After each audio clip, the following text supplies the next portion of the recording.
Szanowni Państwo, jeśli myślimy o multitoolu, to pewnie do głowy przychodzi nam marka Leatherman, czyli ta, która spopularyzowała te sprzęty w formie, jaką znamy.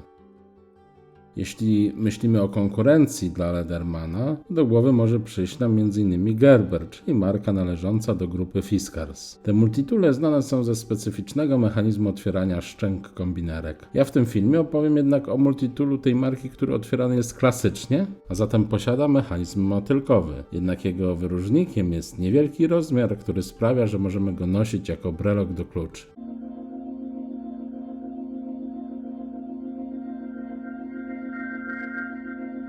Gerber Dime to niewielki multitool, ma około 70 mm długości, 22 mm szerokości i tylko 18 mm grubości, a przy tym waży około 60 g. Do wszystkich jego elementów mamy dostęp z zewnątrz, a zatem nie ma konieczności otwierania kombinerek w celu wyboru narzędzia. Ten egzemplarz multitoola jest czarny, ale występują też ciut inne warianty kolorystyczne. Niemniej jednak należy się spodziewać, że ta farba szybko zajdzie z narzędzia. Zacznijmy od kombinerek. Tradycyjnie otwarcie motylkowe. Po rozłożeniu mają całkowitą długość 10 cm, a maksymalny rozstaw szczęk wynosi około 2 cm. Szczęki sprężynują, co nie jest typowym rozwiązaniem dla tego typu sprzętów. Składają się one z 3 części: płaskiej, wygodnej do chwytania, okrągłej, wygodnej do pokręcania i ostrzy do cięcia przewodów. Te są niewymienne. Jeśli się przyjrzymy konstrukcji bliżej, to przy ostrzach do cięcia przewodu zobaczymy delikatne, wyprofilowane wcięcie w tym rejonie, które ma zapobiegać zgniataniu ciętego przewodu. W praktyce wspomniane ostrza posłużą nam raczej do przecinania cieńszych przewodów.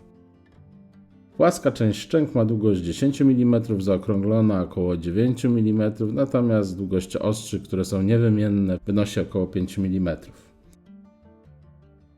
Po otwarciu multitoola rozpiętość jego ramion wynosi około 8,2 cm.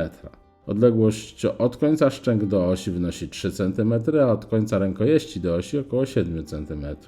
Rękojeści mają po 6 cm długości, ale jedna jest dodatkowo około 1 cm dłuższa ze względu na otwieracz, który stanowi jej naturalne przedłużenie. Krawędzie uchwytów są gładkie i zaoblone, a przez to dosyć dobrze się nie trzyma. Dodatkowo zewnętrzny obrys rękojeści nie stanowią proste linie, zamiast tego jedna jest wklęsła, druga wypukła. Dzięki temu dobrze się układają w dłoni, mimo że są dosyć krótkie. Jednak pamiętajmy, że to mini multitool, a przez to kombinerki są dosyć delikatne. Ja nie ściskałbym ich pełną dłonią, patrząc jak się łatwo uginają pod naciskiem. Nie trudno o uszkodzenie sprężyny lub nawet szczęki. Moim zdaniem lepiej posługiwać się nimi, ściskając rękojeści końcami palców.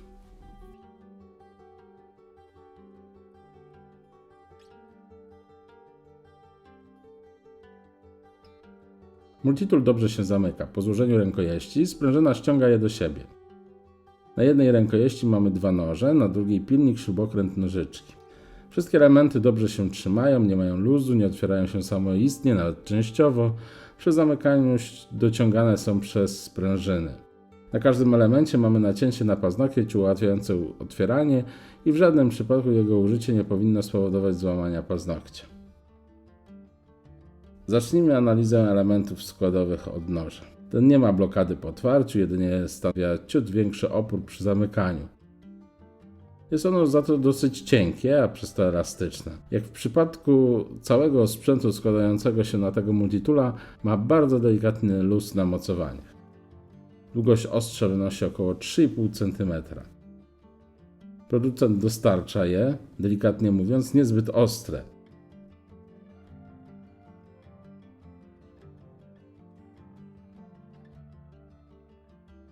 Drugi nóż w tym multitoolu służy do rozcinania paczek.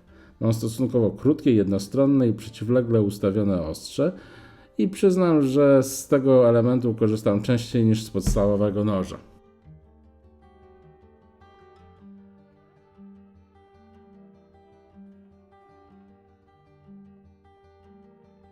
Nożyczki dobrze sprężynują, zewnętrzny uchwyt ma poszerzony koniec, żeby można było dociągać ostrze, bo przy cięciu te końcówki rękojeści wchodzą w obudowę multitoola. Nożyczki mają maksymalne rozwarcie około 11 mm, a ostrze mają długość 15 mm. Przetniemy nimi kartkę papieru, nie za grubą tekturę falistą, ale już z grubszym kartonem będą miały problemy. Ostrza schodzą się, nie zostawiając szpary, ale nożyczki tną krzywo. Żeby zamknąć nożyczki, musimy popychać je na wysokości ostrzy. Jeśli będziemy to robić za nisko, to się nie złożą.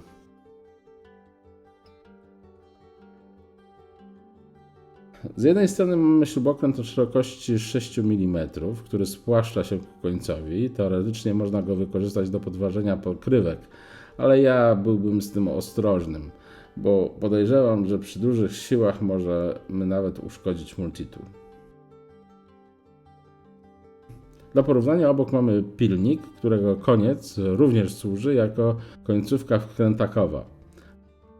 Cały element ma 22 mm długości, z czego 1,7 to dwustronny pilnik.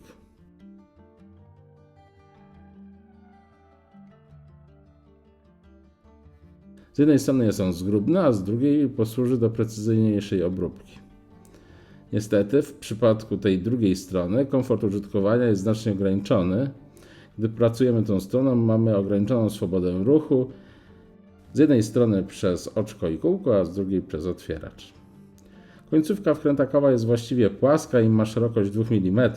Jednak dzięki trapezowemu kształtowi okazuje się, że można posłużyć się nią do delikatnego pokręcania wkrętami z łubami PH i PZ.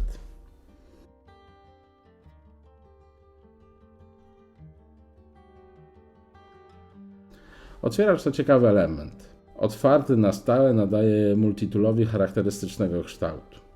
Z jednej strony jest on szeroki, ale z drugiej strony płytki, choć do otwierania butelek w zupełności wystarcza. Dodatkowo jego ażurowa konstrukcja sprawia, że sam w sobie stanowi dodatkowe oczko do zawieszenia. W rękojeści multitoola przy otwieraczu ukryta jest penseta. Ciężko się ją wyciąga, ma budowę typową dla multitooli. Dwie sprężynujące blaszki z końcami ściętymi pod kątem, zagięte ku środkowi. Mają długość około 4 cm, z czego 3 cm stanowią ramiona. Rozwarcie ramion wynosi około 6,5 mm.